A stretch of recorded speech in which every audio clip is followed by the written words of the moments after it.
Bonjour Mohamed. Ah Nour, c'est toi. Comment vas-tu? Je vais bien merci. Ali t'a encore provoqué, c'est ça? Je suis venu lui demander où était passé Mamadou. Ah je vois. Mais tu as l'air d'avoir maigri. Tu prends pas bien soin de toi. Tu ne peux pas passer ton temps à travailler Mohamed. Depuis que tu n'es plus avec moi, je suis vide Nour. C'est toi qui m'as donné en cadeau à ton fils. Et tu n'as pas voulu me dire pourquoi. Alors ne te plains pas Mohamed. Je sais, et je n'avais pas le choix. Je te l'ai expliqué. On a toujours eu le choix Mohamed. Vas-y. Laisse-moi comprendre. Il faut que j'aille. J'ai beaucoup de travail qui m'attend. Tu vois, tu fuis encore Mohamed. Je me suis faite à cette idée.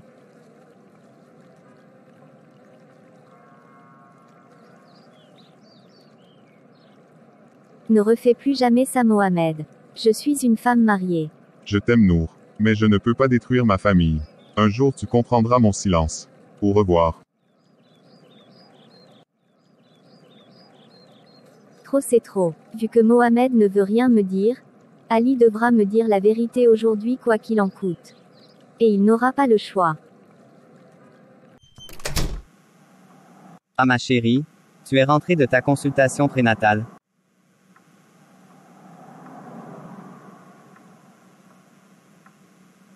Mais qu'est-ce qu'il y a encore Nour? Pourquoi tu boudes? Je viens de croiser ton père en rentrant. Qu'est-ce qu'il était venu faire ici? Ah oui, il était venu à propos de Mamadou. Arrêtez de me prendre pour une conne toi et ton père. Et dis-moi la vérité immédiatement. S'il te plaît calme-toi Nour. Ce n'est pas bon pour ton état. Ne me demande pas de me calmer Ali. J'en ai marre d'être la marionnette entre toi et ton père. J'ai aussi mon mot à dire dans cette affaire. Avez-vous pensé un seul instant à ce que moi Nour je voulais? Non. Vous vous êtes mis d'accord sur je ne sais quoi, et avez décidé de ce qui était bon pour moi, et ce sans mon consentement. Alors j'exige, et maintenant, que tu me dises la vérité Ali. Qu'as-tu dit à ton père pour qu'il m'offre à toi sur un plateau d'argent et sans contestation? Tu veux vraiment connaître la vérité? Oui Ali, je ne demande que ça. Alors je t'écoute. Je suis tout ouïe. Ok. Zara était la maîtresse de mon père. Quoi? Zara la femme de Mamadou? Oui. Et elle est tombée enceinte de lui. Il ne pouvait pas l'épouser donc elle a fait les yeux doux à Mamadou, qui est bêtement tombé dans son piège. Quoi? Oh mon Dieu? Je n'arrive pas à le croire. Donc le fils qu'a Mamadou avec Zara est en réalité votre petit frère.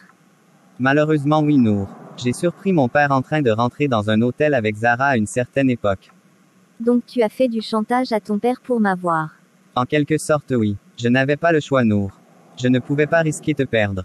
Je suis désolé. Si jamais Mamadou apprend qu'il n'est pas le père de son fils, il risque de tuer Zara. Et je n'en parle même pas de notre père.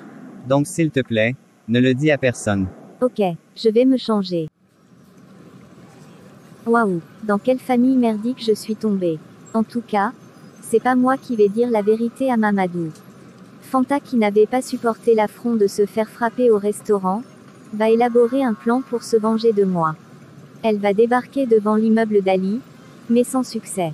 Elle me chercha partout et finit par retrouver notre adresse. Mais malheureusement pour elle, elle eut un grave accident avec son scooter en venant chez nous. Au fil des jours mon accouchement se rapprochait à grands pas. J'étais nerveuse, mais Ali voulait que j'accouche la tête reposée. Alors il m'amène faire un tour à son bureau, histoire de me faire changer les idées. Pour la première fois, je découvre un peu son quotidien. C'était un jeune entrepreneur qui créait des applications pour les sociétés privées comme d'État. À bientôt 22 ans, Ali avait déjà 70 personnes qui travaillaient à son service. Grâce à Internet, Ali s'était créé un petit empire où coulaient les millions. Bref, il était le meilleur sur le terrain. Je comprenais pourquoi Zara avait après son argent. Le soir, de retour à la maison, assis tous les deux dans notre chambre à regarder la télé, un débat financier attire mon attention. Car on avait la possibilité d'appeler pour donner son point de vue. Je prends le téléphone mais je raccroche aussitôt. J'étais mal placée pour parler en public. Ali le remarque et appelle. Il va commencer à être du point de vue contraire à mon opinion. Je m'énerve et commence à me mêler de son débat. Au bout d'un moment, le journaliste demande à Ali de me donner le téléphone. Je prends l'appareil et je m'exprime sans détour. Ali me regarde, me fait un bisou puis va se chercher une bière à la cuisine. C'est là que j'ai compris. Il m'avait piégé. Il savait que j'allais m'énerver en donnant des arguments contraires aux miens. Après avoir raccroché, il me dit. Je ne suis pas mon père Nour. Avec moi tu as le droit d'être intelligente. Et tu le sais très bien. Mais et si quelqu'un me reconnaît et parle de nous deux? Donc tu as peur de ce que les gens penseront de toi. Je te connais trop bien Nour. C'est sûr que tu auras la bonne réponse quand ce moment arrivera. Épanouis-toi, et ne tiens pas compte de l'avis des autres. Après la naissance du bébé, tu vas reprendre tes études. Tu n'as que 18 ans. Tu as tout un monde devant toi qui n'attend que tes pensées. À ce sujet, je ne sais pas trop Ali. Écoute, tu es belle et intelligente. Et moi je veux d'une femme, pas d'une bonne. Je sais cuisiner et faire ma lessive moi-même. Tu vois où je veux en venir, n'est-ce pas? Oui, je vois. Merci. De rien.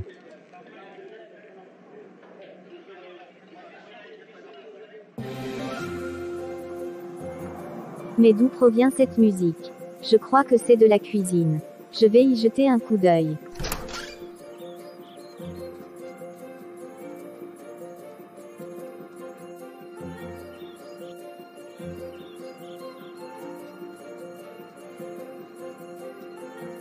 Mais Ali, toi en train de danser, et faire la cuisine, je ne t'avais jamais vu danser auparavant. Qu'est-ce qu'il y a? Tu sais quoi? Je viens de terminer un gros contrat. Et j'ai été payé bébé. C'est pour ça tu danses.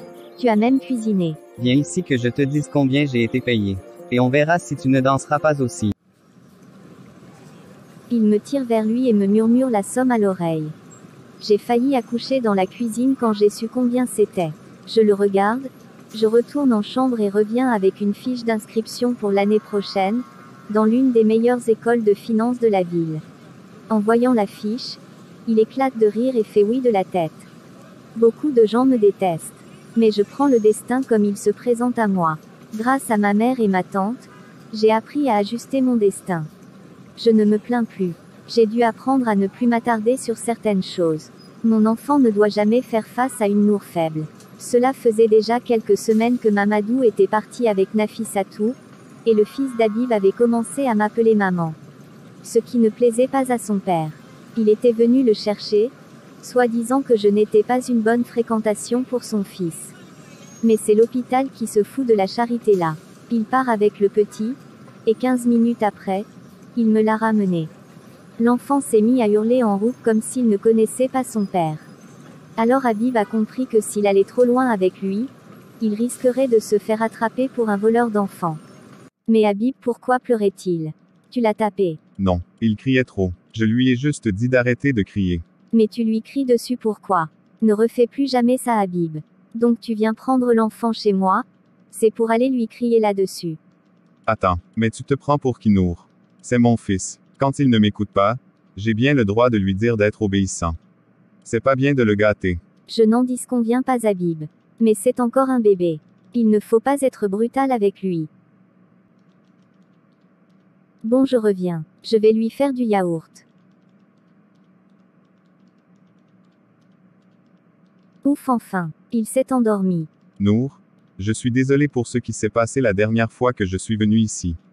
Désolé Nour. C'est quoi ce nouveau piège que tu veux élaborer encore Habib? Ce n'est pas un piège Nour. Quand j'ai compris ce qui s'était réellement passé, il était trop tard. Bon, j'ai quand même reçu ma punition. De quoi parles-tu? Est-ce qu'il y a quelqu'un dans ce pays qui peut oser penser te punir toi le grand Habib Kamagaté? Oui, Dieu en personne. Nour, je vais bientôt mourir. Tu m'arrêtes cette plaisanterie Habib. Elle est de mauvais goût. C'est la vérité Nour. J'ai un cancer. Je n'en ai plus pour longtemps. Quoi? Qu'est-ce que tu dis? Un cancer. Est-ce que les parents le savent? Les parents le savent depuis hier soir. Tu sais Nour, mon seul regret dans tout ça, c'est de ne pas pouvoir demander pardon à Nafissatou pour tout ce que je lui ai fait. Oublie Nafissatou pour le moment. Tu dois te faire soigner Habib. Et vite. Non, laisse tomber Nour. Il est déjà trop tard. Tu sais, peut-être que Nafissatou n'acceptera jamais le petit, puisqu'il est de moi. Non, pas du tout. Nafissatou aime son fils. Elle avait juste peur de ta réaction si jamais elle partait avec ton fils. Est-ce que je peux te demander un service s'il te plaît? Oui Habib. Vas-y. Je t'écoute. Est-ce que tu peux dire à Ali de prendre mon fils comme s'il était de lui, lorsque je serai mort? Ne dis pas ça Habib. S'il te plaît, bats-toi au moins contre cette maladie. Ne te laisse pas vaincre. Et d'ailleurs, comment as-tu découvert que tu as un cancer? Tu te souviens de ces migraines que j'avais quand nous étions enfants, n'est-ce pas? Oui, je m'en souviens. Ça a recommencé. Donc je suis allé à l'hôpital. Et ils m'ont fait un scanner. Bref. Depuis tout petit, j'ai une sorte de caillou qui s'appuyait petit à petit sur le côté gauche de mon cerveau. Merde, la pauvreté est vraiment un problème. Si papa et maman avaient reçu ce diagnostic plus tôt, ils auraient pu réagir. Oui, c'est vrai. Cela nous aurait épargné de tout ça. On ne doit pas rester les bras croisés, Habib. Il faut qu'on essaie de faire quelque chose.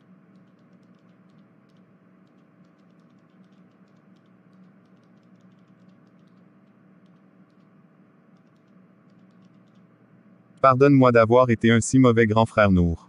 Dans une autre vie, je ferais mieux que ça.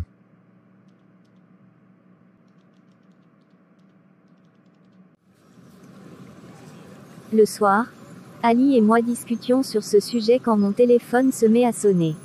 C'était Leïla qui me demandait d'allumer la télévision. Catastrophe. L'analyse que j'avais fait lors de ce fameux émission télévisée avait fait le buzz dans tout le pays, atterrissant même sur des chaînes de télévision françaises. Mais pourquoi je ne peux pas fermer ma gueule? Je ne voulais surtout pas attirer l'attention. Mais là, c'était la flamme. Ali ne comprenait pas pourquoi je restais dans ma bulle. Il commence à se disputer avec moi, parce que j'avais refusé de répondre à la demande officielle d'un magazine économique, qui voulait faire de moi sa chroniqueuse finance, puisque tout ce que j'avais prédit lors de l'émission est vraiment arrivé. Tu sais que tu es marié avec moi, Nour. Alors pourquoi tu caches notre mariage? Donc tu vas cacher notre bébé aussi, c'est ça? Non. Comprends-moi, Ali. Toute la ville connaît notre histoire. Donc si je ne veux pas être moi-même un sujet à polémique, vaut mieux rester loin de tout. Vaut mieux quoi, Nour? Attends, tu as encore des sentiments pour mon père, c'est ça? Tu veux retourner avec lui? Non, Ali, c'est pas ce que tu crois. Alors pourquoi tu ne veux pas que les autres sachent que nous sommes mariés? Ali, j'ai été la femme de ton père. Donc tu sais quelle vision cela aurait sur nous. Oui, mais quel est le rapport avec ce boulot? Mon histoire peut compliquer la vie d'autres filles. N'oublie pas que nous sommes en Afrique. Toi tu es un homme.